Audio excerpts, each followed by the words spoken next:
ಈಗ ಕಾಲೇಜ್ ಮತ್ತು ಕೋರ್ಸ್ಗಳ ಬಗ್ಗೆ ತಿಳಿದಾಯಿತು. ಎಲ್ಲದಕ್ಕಿಂತ ಮುಖ್ಯವಾಗಿ ವಿದ್ಯಾರ್ಥಿಗಳು ವರ್ಷದ ಭವಿಷ್ಯ ಉದ್ಯೋಗ ಅವಕಾಶಗಳು ಹೇಗೆ ಎಂದು ತಿಳಿದುಕೊಳ್ಳೋಣ.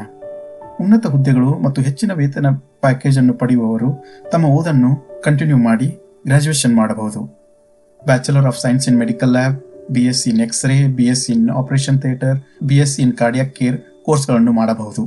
ತಮ್ಮ ಅಂತಿಮ ವರ್ಷದಲ್ಲಿ ಎಲ್ಲ ಪ್ಯಾರಾಮೆಡಿಕಲ್ ವಿದ್ಯಾರ್ಥಿಗಳಿಗೆ ಪ್ಲೇಸ್ಮೆಂಟ್ಸ್ಗಳು ಸಂಭವಿಸುತ್ತವೆ.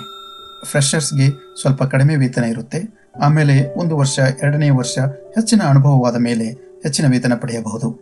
ಈಗಾಗಲೇ ತಿಳಿದ ಹಾಗೆ hospitals, nursing home, blood bank, dairy ಸಂಸ್ಥೆಗಳು, ಲ್ಯಾಬ್ಸ್ ಇಂತಹ ಬೇರೆ ಬೇರೆ ಕೇಂದ್ರಗಳಲ್ಲಿ ಕೆಲಸ ಮಾಡುವ ಅವಕಾಶವಿರುತ್ತದೆ. ಉತ್ತಮ ಇಂಗ್ಲಿಷ್ ಮತ್ತು ಒಳ್ಳೆಯ ಎಕ್ಸ್ಪೀರಿಯನ್ಸ್ ಇದ್ದರೆ ಪ್ರಪಂಚದ ಬೇರೆ ಬೇರೆ ದೇಶಗಳಲ್ಲಿಯೂ ಕೆಲಸ ಮಾಡಬಹುದು. ಈ ಪ್ಯಾರಾಮೆಡಿಕಲ್ ಸೈನ್ಸ್ ಎವರ್ಗ್ರೀನ್, ಒಳ್ಳೆಯ ಜಾಬ್ ಆಪರ್ಚುನಿಟಿ ಹಾಗೂ ಜನರಿಗೆ ಸೇವೆ ಮಾಡುವ ಅವಕಾಶ ಇದೆ. ನಿಮಗೆ ಇದರಲ್ಲಿ ಆಸಕ್ತಿ ಇದ್ದರೆ ನಿಮ್ಮ ಪಾಲಕರು, ಗುರುಗಳು ವಿಚಾರಿಸಿ ಈ ಕೋರ್ಸನ್ನು ಆಯ್ಕೆ ಮಾಡಿಕೊಳ್ಳಿ.